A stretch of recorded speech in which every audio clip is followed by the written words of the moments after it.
প্রত্যেকেই চায় নাম্বার 1 হতে। Let's see.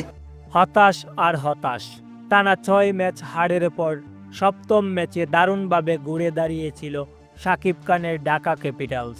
আর আজ বিপিএল এর নিজেদের অষ্টম ম্যাচে তামিম ইকবালের ফরচুন বরিশালের বিপক্ষে আরও একবার হতাশ করলেন ঢাকার ভক্তদের। প্রিয় দর্শক, বরিশালের বিপক্ষে ম্যাচ হেরে রেগে গিয়ে কি বললেন সুপারস্টার শাকিব খান? বিস্তারিত দেখুন প্রতিবেদনের বাকি অংশে। আজ বিপিএল এর 21তম ম্যাচে টসে জিতে আগে ব্যাটিং করতে নামেন ঢাকা ক্যাপিটালস, অন্যদিকে বল হাতে মাঠে নামেন ফরচুন বরিশাল।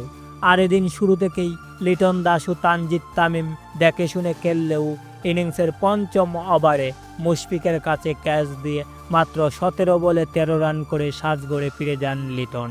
তারপর তানজিদ হাসান তামিম বাদে ঢাকার অন্য কোনো ব্যাটার তেমন সুবিধা করতে পারেননি। এদিন ঢাকার অন্যতম হার্ড হিটার ব্যাটার সাব্বির রহমানও মাত্র 10 বলে 10 রান করে প্যাভিলিয়নের পথ ধরেন। তবে দর্শক, এদিন একাই একদিক আগলে রেখে ব্যাটে চালিয়েছিল তানজিদ তামিম। 44 বলে 62 রান ও শেষের দিকে ফরমানুল্লাহ সাপির 16 বলে 22 রানের ইনিংসের উপর ভর করে ঢাকা ক্যাপিটালস মাত্র 139 রান সংগ্রহ করেন। আর এই রানের লক্ষ্যে বরিশালের হয়ে তামিম ইকবাল ও ডেভিড মালান দেখে শুনে ব্যাট চালালে পরে অবশ্য খুব সহজেই ম্যাচ জিতে যায় তামিম ইকবালের ফরচুন বরিশাল। আর এদিন বরিশালের বিপক্ষে ম্যাচ হেরে সুপারস্টার শাকিব খান অধিনায়ক তিশারা পেরেরাকে ম্যাচ হারের দায় দিয়েছেন।